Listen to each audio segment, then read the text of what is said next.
এদিকে booster pump না থাকায় জলের সমস্যা।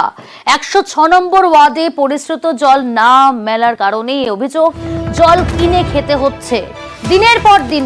এই অভিযোগই করছেন এলাকাবাসীরা। বুস্টার পাম্পিং স্টেশনের দাবি তুলছেন এলাকাবাসীরা। আর বিস্তারিত জানাবে আমাদের সঙ্গে রয়েছে প্রতিনিধি অর্পিতা। বুস্টার পাম্পের দাবি তুলছেন সেখানকার স্থানীয় বাসিন্দারা। একদিকে গরম এবং দিনের পর দিন তাদেরকে জল কিনে খেতে হচ্ছে।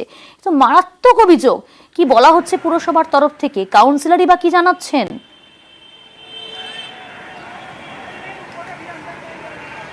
দেখো 106 নম্বর ওয়ার্ডের এই ঘটনা, যেখানে কিনা কালিকাপুর, মাতঙ্গিনী পার্ক, এছাড়াও কিন্তু ইস্টার্ন পার্ক সহ পুরো বিস্তীর্ণ এলাকা জুড়ে সেখানে প্রায় 30,000 বাসিন্দা থাকেন। সেখানে পরিশ্রুত পানীয় জল মিলছে না। কারণ অভিযোগ হচ্ছে যে সেখানে বুস্টার পাম্পিং স্টেশন নেই, সেই কারণে দীর্ঘ বছর ধরে সেখানে পানীয় জল প্রতিদিন নিত্যদিন তাদেরকে কিনে খেতে হয়।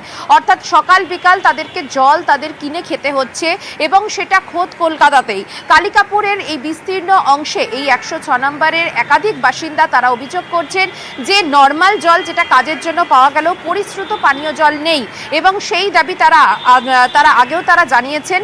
এবং কাউন্সিলরের কাছে যখন আমরা প্রশ্ন করি তখন কিন্তু তিনি জানান যে ইতিমধ্যেই সেই আবেদন, অর্থাৎ বুস্টার পাম্পিং স্টেশনের জন্য যে আবেদন, সেই আবেদন তারা করেছেন। সেটা রাজ্য সরকারের, যেহেতু স্বাস্থ্য দপ্তরের একটি জমি রয়েছে এই মাতঙ্গিনী এই পার্কের কাছে, এই হসপিটাল রোডের কাছে, ফলে সেই স্বাস্থ্য দপ্তরের যে জমি, তার যে আইনি প্রক্রিয়া সেগুলো সম্পন্ন হলেই সেখানে বুস্টার পাম্পিং স্টেশন তৈরি হবে। কিন্তু এখনো পর্যন্ত সেই যে প্রজেক্ট এখনো অবধি তৈরি হয়নি, যার কারণে কিন্তু চরম সমস্যায় ভোগ করছেন সেখানকার স্থানীয় বাসিন্দারা। অনেক ধন্যবাদ অর্পিতা। দীর্ঘদিন ধরে পানীয় জলের খুব সমস্যা। আর এমনি আমরা পাই যেটা ব্যবহারের জলটা, পানীয় জলটা হলে খুব খুশি হয়। এখানে কাউন্সিলর আমাদের কথা দিয়েছিলেন যে উনি খাবার জলের ব্যবস্থাটা করে দেবেন। এখানে খাবার জলের ব্যবস্থাটা খুব ভালো হয়। আর আমরা দীর্ঘদিন ধরে খাবার জল কিনে খাই, তাও দীর্ঘ 10-12 বছর ধরে সমস্যা চলছে। আমাদের এখানে একটা কাউন্সিলর একটা খাবার জলের মোটামুটি ট্যাঙ্ক বসিয়েছে, কিন্তু ওটা খাবার যোগ্য নয়। তা আমরা যদি এখানে একটা খাবার যোগ্য পানীয় জল পোস্টার দেয়, তাহলে সবারই উপকৃত হয়। খাবার জল আমরা কিনে খাচ্ছি, সবাই কিনে খাচ্ছি রোজ, প্রতিদিন আমাদের 30-40 টাকা আমাদের খাওয়ার জলের জন্য আমাদের খরচা করতে হয়। বিগত পৌর অধিবেশনে এই প্রস্তাবটাও এনেছিলাম যে আমাদের মূলত hospital road, Kalikapur, Gitanjali park, eastern park, prince park, Mahendra Mondal road, PM সরণি, এই জায়গাটাতে একটা সারা বছরই একটা পরিশ্রুত পানীয় জলের সমস্যা রয়েছে। আমরা ইতিমধ্যেই একটা ওখানে বুস্টার পাম্পিং স্টেশন করার প্রস্তাব দিয়েছি, এবং মাননীয় মহানাগরিকও সেটা অনুমোদন করেছে। এবং ওই বুস্টার পাম্পিং স্টেশনটি স্বাস্থ্য দপ্তর থেকে প্রিন্সিপালি ওটা রাজিও হয়েছে, ওরা জমিটা আমাদের হ্যান্ডওভার করে দেবে। এখন ওটা ফাইনাল অ্যাপ্রুভালের জন্য পশ্চিমবঙ্গ সরকারের মুখ্য সচিবের কাছে রয়েছে। এবারে ছবি দেখাই আপনাদের, ছবিটাকে দেখুন আপনারা, তারপর বুঝবেন যে ছবিটা কেন আপনাদের প্রথমেই দেখালাম। দেখুন সেই ছবি, মাঠ ছিল কিন্তু সেই জলাশয় বুঝিয়ে একের পর এক নির্মাণ করাতে বেহাল নিকাশি অবস্থা। দেখছেন সেই ছবি, খেলার মাঠ। এটা মাঠ যে রয়েছে বা ছিল সেটা কি বুঝতে পারছেন আপনারা?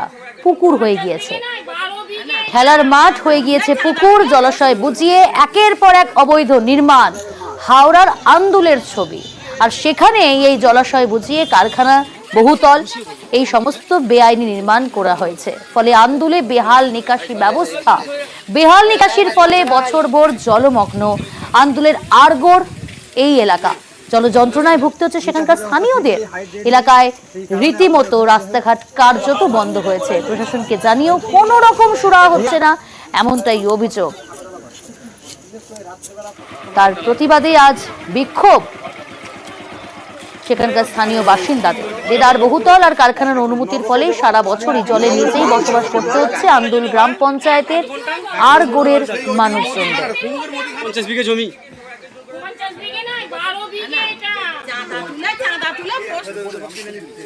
এই যে সদস্যশক্তি করার পরে মোটামুটি যখন ছিল সদস্যশক্তি করার আগে, যখন মাঠ উদ্বোধন হচ্ছে তখন একটু খেলাধুলা যেত। তারপরে মোটামুটি জল তো সবসময় লেগেই থাকে।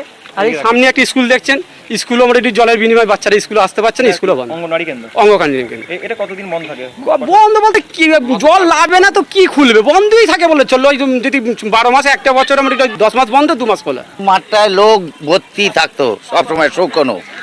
এই সময় এখন এই জলে এই 10 বছর, গত 10 বছর 12 বছর জলে ভরে যাচ্ছে এই কারখানা হতে। সেই জায়গায় যত আন্দুল চত্বরের জল এসে সব এখানে বসে ওই জল বসে থাকে দীর্ঘদিন, ছেলেরা আর খেলাধুলো করতে পারতে না। এখনই জল, একটা আধ ঘন্টা বৃষ্টি হলে জল ঢুকে যাবে। আর এখানে পার ডে 60,000 লিটার জল ওইদিকে ছেড়ে দিচ্ছে, আমরা কোথায় যাব? মেম্বাররা জিতছে, কারখানায় চলে যাচ্ছে, বেআইন হয়ে ফ্ল্যাট কিনছে, ফ্ল্যাটের কাছে পয়সা নিয়ে এসছে। যে ফ্ল্যাটের ম্যানেজার সে বলছে আমি পঞ্চায়েতকে টাকা দিয়েছি, কাজ হবে। আর আমরা ডুববো কেন? আপনার যে জলটা যাবে, আমরা ডুববো কেন? আপনার জলটা কোথায় যাবে?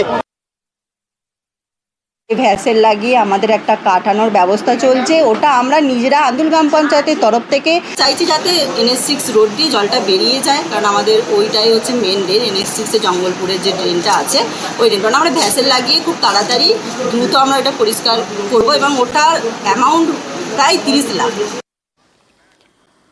হাওড়া আন্দোলনের আরগোড়ার ছবিটা দেখালাম, সেখানে বেহাল নিকাশি অবস্থা। এবার যে ছবিটা দেখাবো, দেখুন আগে ছবিটা। সেই ছবিটা আগে দেখলে আপনারা বুঝতে পারবেন এটা কোন জায়গা। কি মনে হচ্ছে আপনাদের? এই ছবিটা বলে দিচ্ছে কি পরিস্থিতি, বেহাল নিকাশি ব্যবস্থা। সিউড়ি হাসপাতাল, বীরভূমের সিউড়ি সুপার স্পেশালিটি হাসপাতাল, সেখানে এমার্জেন্সি বিভাগ, তার বাইরে জল থই থই করছে।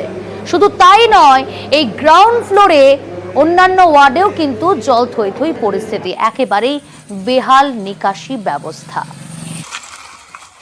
হাসপাতাল কর্তৃপক্ষ পদক্ষেপ নেওয়া হবে দ্রুত, এই আশ্বাস দিয়েছে। পাশাপাশি একই সঙ্গে হাসপাতাল সুপার তিনি জানিয়েছেন, তিনি আশ্বাস দিয়েছেন, তিনিও বলেছেন দ্রুত সমস্যার সমাধান করা হবে।